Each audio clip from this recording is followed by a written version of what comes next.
So the field locked and loaded, 40 laps ahead of us. The Australian 360 Sprint Car Championship. It's been a big year for Murray Bridge Speedway. They hosted the 2011 FIM World Sidecar Speedway Championships back in November.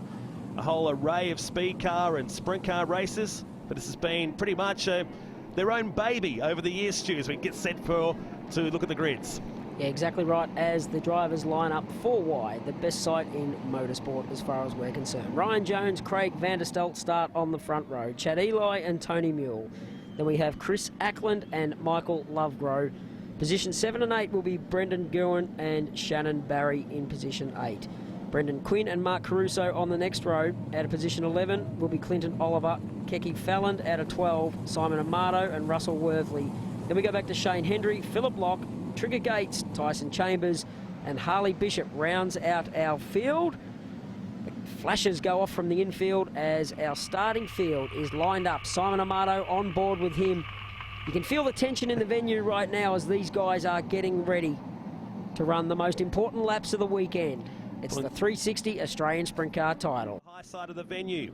Pace Ute pulls off. We'll know in 40 laps who is going to be the Australian 360 Sprint Car champion for 2012. Will it be Ryan Jones? Will it be Craig van der Steldt? Maybe Tony Mule will make it too. Or Chad Eli could blast through.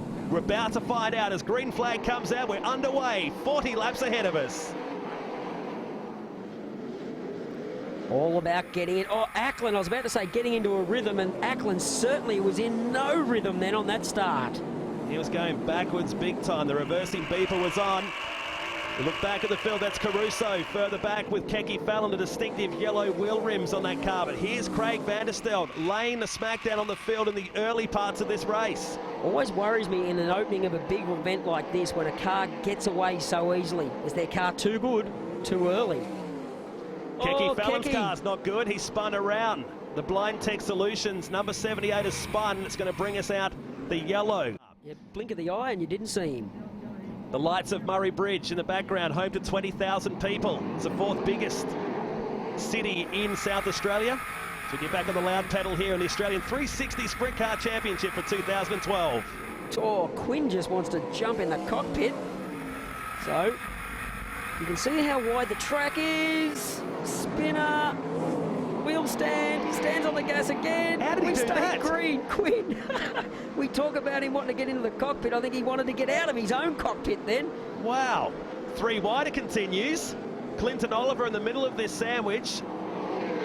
Rookie Russell Worthley on the outside too. I'm just trying to get my head around how that all happened. Yeah, it's got my mind boggled, I'll tell you that right in here. Harley Bishop's in the middle of it as well. So these guys, oh, Bishop very sideways, but race leader is still van der Steldt. Looking over the top of the helmet of the Croft Constructions number 31. Been around for a long, long time. Began his career back in Formula 500s in 1995. Incidentally, I don't know how he used to fit in a Formula 500 because he's a big boy in height, not in width. I wouldn't like to come across him in a dark alley, that's for sure. Underneath Trigger Gates there, that was a hold your breath moment. But he had to do that because if he didn't, if he hesitated, Ryan Jones would have been all over the back of him. So Jones now, he's fighting his race car right now. Are we going to see a new winner of the 360 Australian Sprint Car Championship? Too early to call. What's telling me at the moment is that car is not set up for the current conditions. He wants a ticket for the last 5 to 10 laps of this race. He's having trouble getting past Gates though. Yeah, remember what I'm pretty sure it was Tony Mule said earlier on in an interview, that Jones, when the track's wide up against the boards... Oh, no, more! Wow! Sorry to be talking about you, Tony Mule, and that happens right now. That was big down the back straight. We can see him, he's pulled the steering wheel off. That's always a great sign that he's obviously awake and he's A-OK in that race car. And it just shows how safe these sprint cars are. It is. The orange car at the back here. So that's Guerin by the look of it. Right rear against the front left, never works. It looked like a gentle hit, but the end result... Yeah, that front axle just completely collapsed. Oh, you see, you can't even feel it coming through the Guerin car. And a fair bit of hang time now for Tony Mule and the Palm & Pawn motor in, number 26. You said Guerin didn't feel it, but I guarantee you Tony Mule has. He will be. He's okay, he's got a smile on his face. And he just gives Tim McAvaney the, yeah, I'm okay. He's waving. It's always good to see when these drivers get out like that. He'll be frustrated inside, no doubt about it. We're on board with Vanderstelt once again, looking back at Jones. Now it compresses the field. What's Jones got in this championship? He's going for number 4. We've touched on many times in this program. He seems to lift the bar when it comes to this time of the year. He's been solid all season long, but just at this event, the whole of Murray Bridge gets behind him. You know, the other thing that really sucks for Tony Mule, he was running in 3rd position. Yeah, I didn't want to say that. On the gas when he wants to, anytime now. And that's what he's done. Jones has gone with him. Past the speed shot on the main straight and back underway at the 2012 Australian 360 title. Chad Eli now. He was working the bottom side of the racetrack, but the car got ugly underneath him coming out of turn 2. Caruso now working over Eli. Here comes Ackland in the 11 on the bottom side. So whatever happened to Ackland before hasn't hampered the Austral number 11. He's back on the inside of Caruso. Now Lovegrove does the same thing. So Mark Caruso going backwards at the moment. So we've just seen 2 passes. Oh, Amato, deflated left rear. Disappointing way to finish the championship for him. Looks like Harley Bishop's got a flat left rear tyre as well when he went by. So could there be something out on the racetrack making these boys running over it, making their tyres go down? Hard to say, but that could be a possibility. Vanderstelt bounced his way through and yep, there it is, the end result. Vanderstelt leads him back at the restart. Sleeper in the pack is Brendan Guerin in car number 86 at the moment. Phil Locke is further back in this field too after transferring from the B main earlier. Here's the battle now between Ackland and Lovegrove. Yeah, Lovegrove working the top side, whereas Ackland's on the bottom. Ackland now working over the Fuchs car of Eli.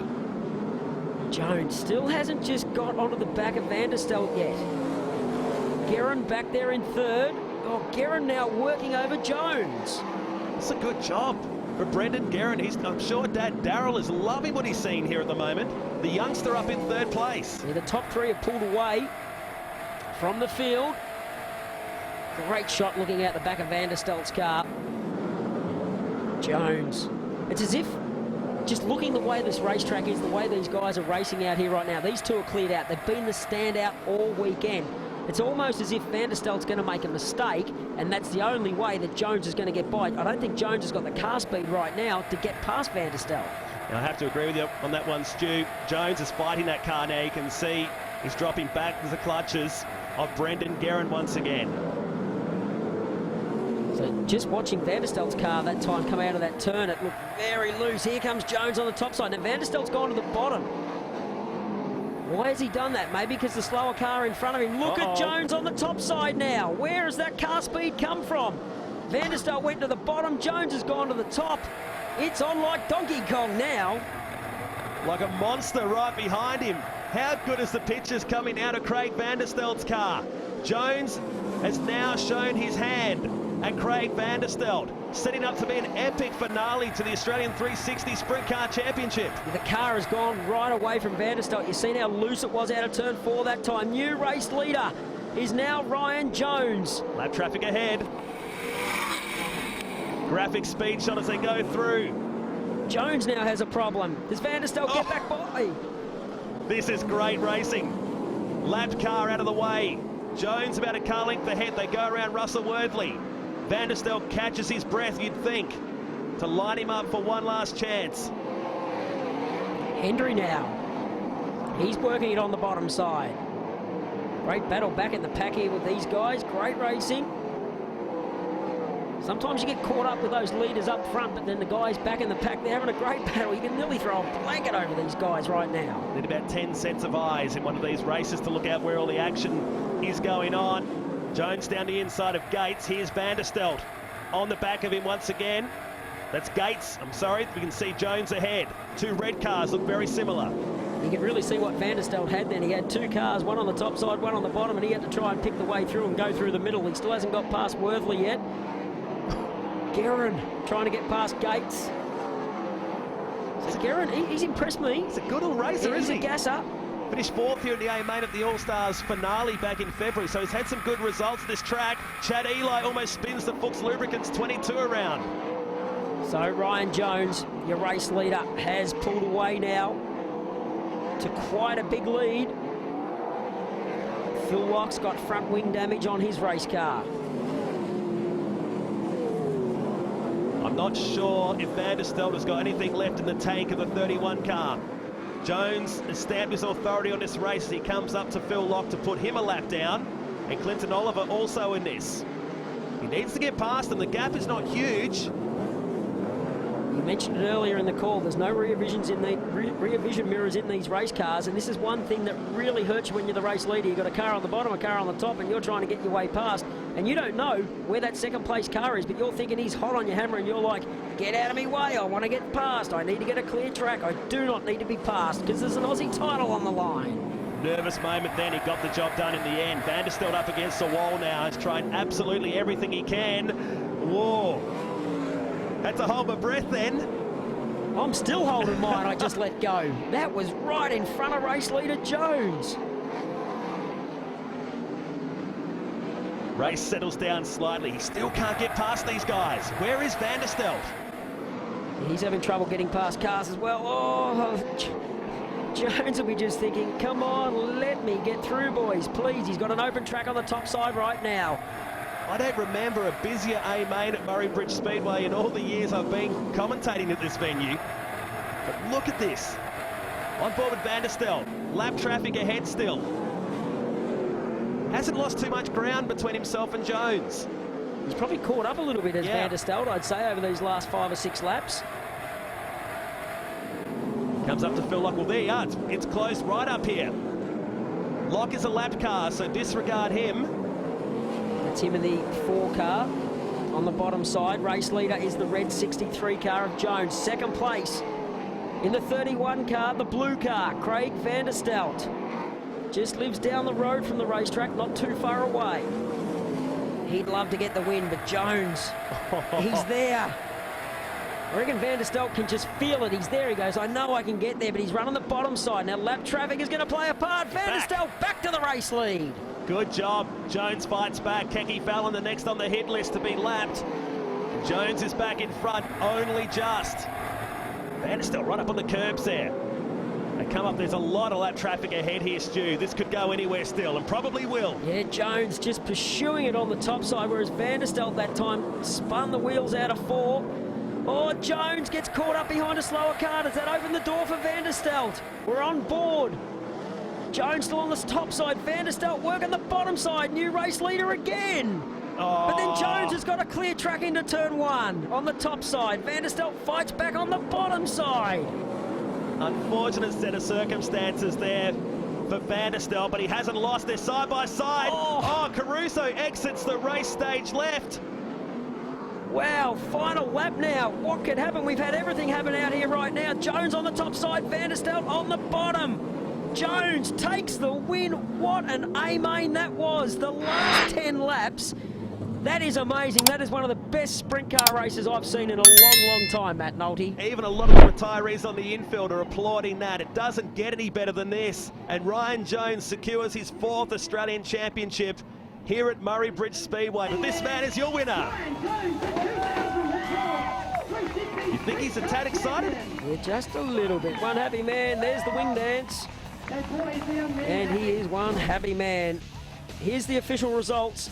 Ryan Jones from Craig Van der Steldt, and what a race it was between those two guys. Hats off to Brendan Guerin finishing in 3rd. Quinn, Eli and Hendry, Ackland and Caruso.